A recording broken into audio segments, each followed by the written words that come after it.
C'est demain 8 juillet que la Côte d'Ivoire affronte le Mali dans le cadre des huitièmes de finale de la 32e édition de la Coupe d'Afrique des Nations qui se joue en Égypte. Alors, quel visage des éléphants de Côte d'Ivoire lors de cette confrontation? La bande à Kamara Ibrahim saura-t-elle encore faire rêver les Ivoiriens au terme de la journée de ce lundi 8 juillet? Pour comprendre et pour analyser cette situation, ce match qui suscite beaucoup de pression en Côte d'Ivoire, nous avons un duo de Kwame, Pierre Kwame pour la rédaction de Ivoire Matin, il en est le rédacteur en chef. Pierre, bonsoir. Bonsoir, Adi. Aussi spécialiste dans les questions sportives, il faut le rappeler. Et juste à côté de lui, César Kwame, chef, bonsoir. Bonsoir, monsieur. Vous êtes journaliste consultant pour des médias vraiment très versés aussi dans les questions sportives. Alors ensemble, nous allons donc décortiquer le match de demain. Quel visage des éléphants de Côte d'Ivoire lors de la confrontation contre le Mali? Est-ce que nous avons de bonnes chances de nous qualifier dans cette rencontre? Écoutez, ce sera un match très équilibré, on pourrait dire même incertain, mais si on se réfère à l'histoire, on dira que la Côte d'Ivoire n'est pas favorite. Mais le football aujourd'hui, c'est la réalité du terrain qui compte. Absolument. Voilà, on a vu une équipe du Mali qui a fait une belle première phase. Voilà, qui a étrié la Mauritanie. C'est vrai que la Mauritanie, c'est pas... Mais c'est quand même une très belle équipe de Mauritanie qui a osé braver cette CAN. C'est pas très évident. Elle a de l'avenir en tout cas. Effectivement. Et donc, c'est un match qui s'annonce très intéressant. Et peut-être la différence se fera sur les détails. D'accord. C'est ce que vous pensez aussi quand vous regardez la manière de jouer de la Selefanto. Est-ce que vous avez l'impression que le Mali est à notre portée? Oui, effectivement, le Mali est à notre portée.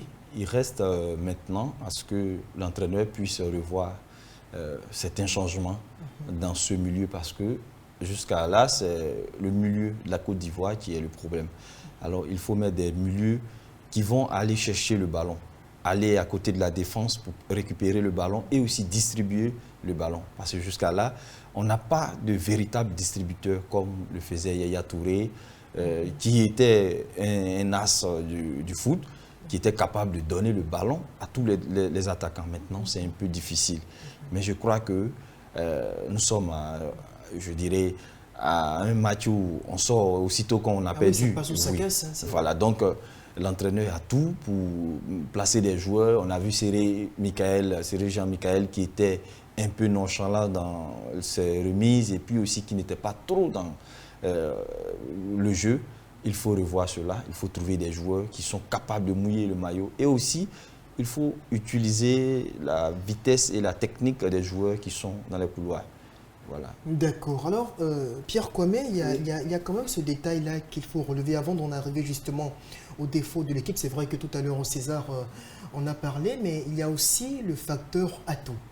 On a beaucoup décrié la composition de l'équipe avant le début de la compétition.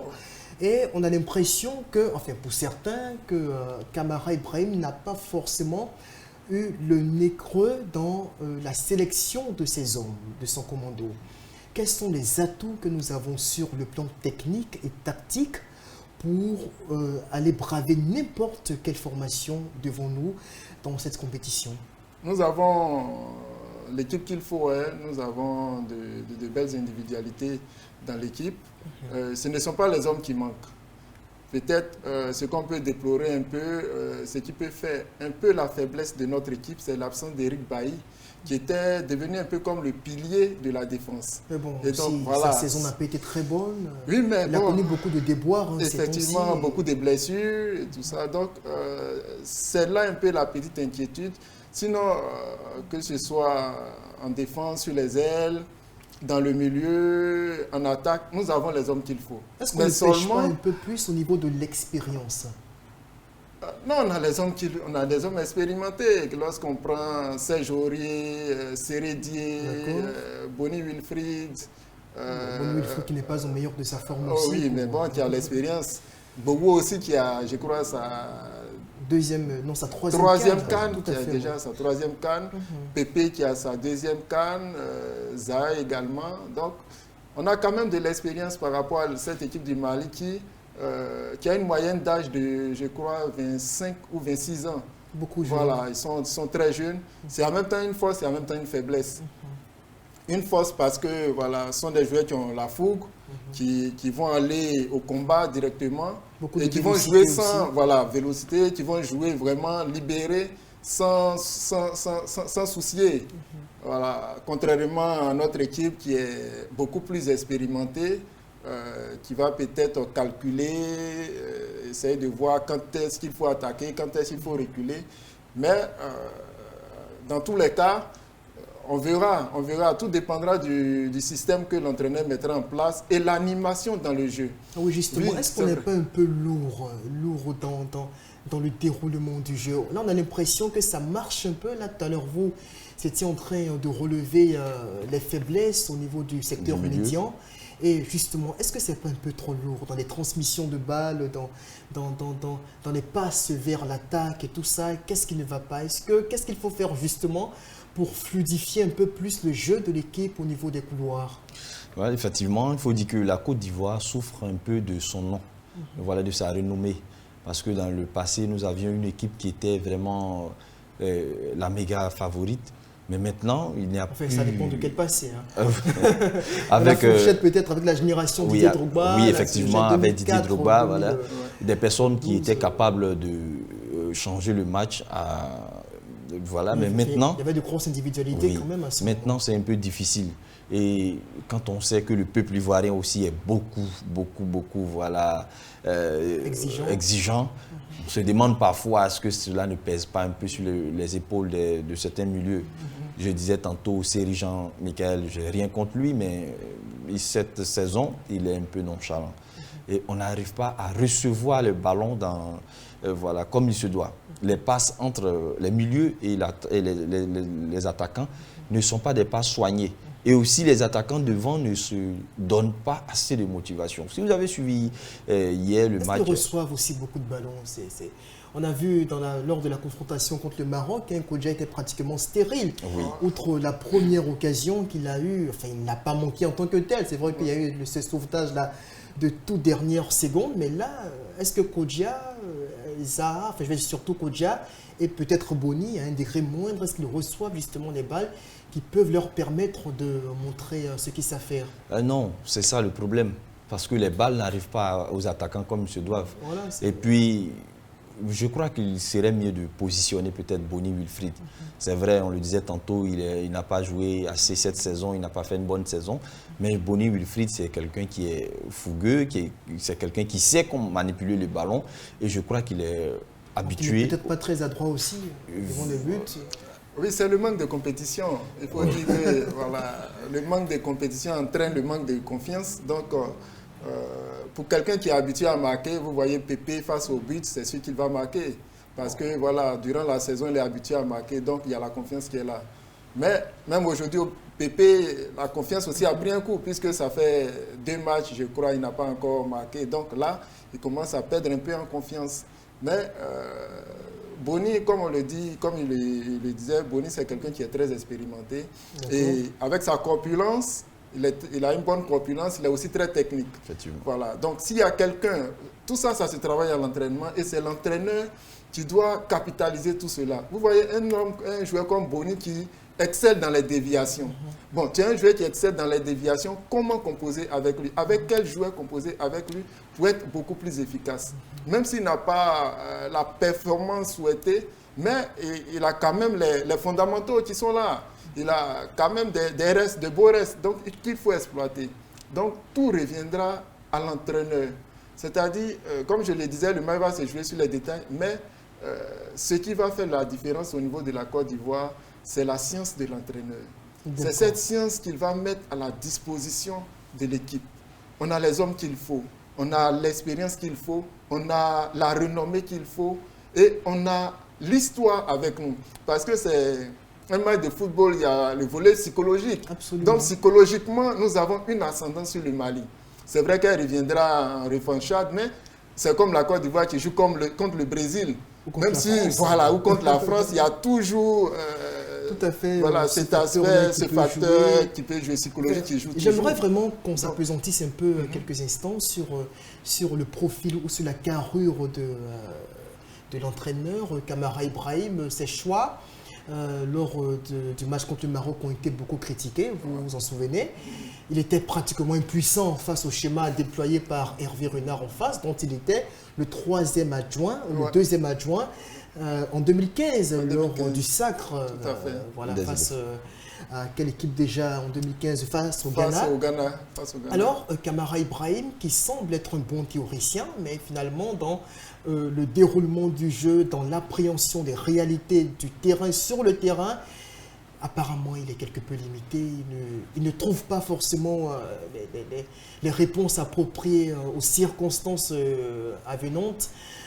Est-ce que Kamara Ibrahim, finalement, qui fait le match? Apparemment, il a beaucoup plus écouté les supporters lors du match contre la Namibie que lui-même, parce que c'est tout ce que les gens disaient sur les réseaux sociaux qui a apparemment été pris en compte. Est-ce que Kamara Ibrahim pourra, en cas de difficulté face aux aigles du Mali, redresser la barre normalement pour ne pas que la Côte d'Ivoire se fasse surprendre, comme ce fut le cas avec le Maroc face au Bénin?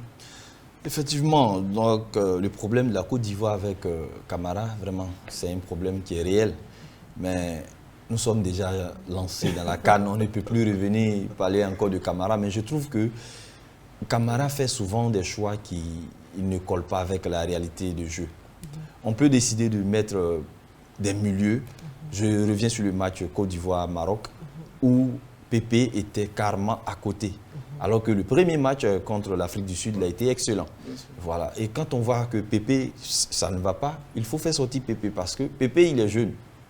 Et je ne dis pas que les jeunes ne sont pas assez forts, mais contre le Maroc, c'était un match vraiment beaucoup difficile à disputer parce que les Marocains, en plus d'être expérimentés, ils ont le physique et puis c'est des gens qui savent manier le ballon. Il faut remarquer que Pépé, il est très adroit dans les coups de pied arrêtés. Oui. Et malheureusement, on n'avait pas de provocateur là sur ce coup comme Zaha qui pouvait aller chercher les fautes pour que Pépé s'illustre au moins à défaut de pouvoir se montrer tranchant sur les phases offensives. Je crois que Pépé, sur le match contre le Maroc, il était un peu dépassé.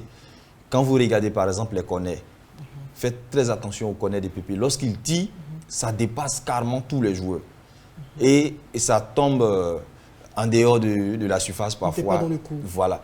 Alors que les corners, à ce stade de la compétition, il faut travailler ces corners. On met le corner juste sur la tête d'un partenaire ou bien on met le corner entre le gardien et puis les attaquants afin que dans la lutte, on puisse marquer. Mais quand vous regardez les corners de Pépé, c'est un peu trop. D'accord. C'est un peu trop. Donc, il faut arriver à un moment travailler ce qu'on a comme acquis. Et je crois que Nicolas Pépé, voilà, il peut se rattraper demain s'il est classé. Mais il faudrait que l'entraîneur soit aussi quelqu'un qui puisse effectuer les changements. On ne doit pas attendre forcément à 65e minute avant de changer, de faire des changements. Quand on voit qu'il y a quelqu'un qui ne répond pas, on essaie de corriger le système. Au lieu de faire un 4-4-2 et puis on voit qu'on n'arrive pas à distribuer le ballon, on peut changer rapidement. Donc l'entraîneur a souvent un rôle qui n'arrive pas à bien jouer dans la compétition. Voilà, et c'est ce qui fait que par moment, on se dit, est-ce que Kamara... On se perd finalement. Oui, mais en fait, une réaction rapidement. Oui, une réaction rapidement. Face au Maroc, il faut dire que Kamara n'a pas été... Bon, je préfère employer le mot fin. N'a pas été fin parce que lorsqu'on jouait notre match contre l'Afrique du Sud, Renard était dans les tribunes. 30 secondes. Voilà, Renard était dans les tribunes, il a pris beaucoup de notes. Et Renard connaît chacun des joueurs de l'équipe nationale. Il faut dire qu'il a... C'est lui qui les a encadrés en 2015. Il les a encadrés en 2015. Il les connaît parfaitement. Et Kamara vient avec une équipe de la Côte d'Ivoire qui n'a pas été vraiment excellente face à l'Afrique du Sud. Et il reconduit la même équipe. C'était du pain béni pour Renard, qui a juste bloqué les deux côtés, Pépé et Max Gradel, et c'était fait. Absolument. Voilà, alors, là, tout le monde décrit l'absence de Gervinho, Yao Kwasi Gervais, qui fait une excellente saison dans le calcio avec Parme. Alors, moi, vraiment, là, je me demande si, à des moments critiques de la compétition, si Gervinho n'aurait pas eu sa place. Là, c'est vrai qu'on ne va pas refaire l'histoire. Ce qui est fait est fait, Léa Jacta Est, comme on le dit. Mais est-ce que Gervinho ne manque pas à l'équipe de Côte d'Ivoire, version 2019 ? Évidemment. En 1 minute, chacun va réagir Oui. sur le sujet avant qu'on ne boucle l'émission. Évidemment, Gervinho manque à cette équipe. Gervinho a sa place pleinement dans cette équipe. Et tous les Ivoiriens déplorent son absence. Mais l'entraîneur dit qu'il avait des choix à faire et il a pris des joueurs qui épousent son idée. C'est l'expression qu'il a employée. Des joueurs qui épousent son idée, des joueurs qui sont prêts à exécuter ce qu'il dit. Donc, autrement dit, Gervinho n'a pas été sélectionné pour des raisons pour des tactiques, critères non, pas sportifs, dans le voilà, schéma pour des critères On va voir d'autres choses ailleurs. Voilà, mais voilà, les raisons sont ailleurs. Ah oui, vous aussi, Gervinho manque à la sélection. Oui, effectivement, Gervinho manque à la sélection parce que c'est un joueur complet. Quand je dis complet, c'est au niveau voilà, des dribbles. C'est vrai que devant les buts, il est par moments malchanceux. Voilà, mais Gervinho, c'est quelqu'un qui peut déborder, qui peut éliminer 2 joueurs facilement, mais il n'est pas là. On fait comment? Sinon, si Gervinho était là et que vous avez Gervinho à gauche, vous avez Zaha à droite, pardon. Je crois que voilà, la messe serait dite en attaque. Et puis vous placez simplement un Boni ou bien un Kodja. On pouvait facilement trouver les joueurs. Mais Gervinho n'est pas là. Et le coach, le sélectionneur a dit qu'il avait trouvé des joueurs. Donc je crois que Roger Assalé, qui n'a pas encore montré ses preuves. Et même Mas Gradel. Moi, je crois que Gradel n'est pas encore entré réellement dans la compétition. Parce que même s'il a marqué un super but contre la Namibie, là aussi, il a été aussi l'un des acteurs clés de la victoire des éléphants. Parce que Mas Gradel, c'est quelqu'un qui, individuellement, est très bon. Absolument. Mais depuis un moment, il n'arrive pas à décoller, comme se dit. Et tout ça, c'est parce qu'il est le seul devant qui puisse apporter vraiment le danger. Ah oui, certainement. Alors, malheureusement, notre temps d'antenne est consommé. Nous en sommes à plus d'1 quart d'heure déjà d'entretien. Je pense qu'on a vraiment fait le tour de ce qu'il y avait à voir. C'est vrai qu'on n'a pas parlé véritablement du bastion défensif avec des icônes comme notre portier Bobo Sylvain qui fait une très bonne canne pour le moment. On espère qu'il va maintenir le cap comme ça et qu'il sera encore plus lucide sur les actions pour nous faire des sauvetages in extremis comme on aimerait en avoir plus souvent. En tout cas, merci à vous, chers téléspectateurs, de nous avoir suivis. On espère que ces différentes analyses vous permettront de mieux vous orienter lorsque vous serez demain devant votre petit écran et que vous pourrez donc avec nous suivre les différents automatismes de notre sélection, qui fera quoi, comment est-ce que l'entraîneur va positionner ses joueurs sur le terrain. On se dit au revoir et puis très bonne chance aux éléphants de Côte d'Ivoire. D'ici à là, portez-vous bien et puis au revoir.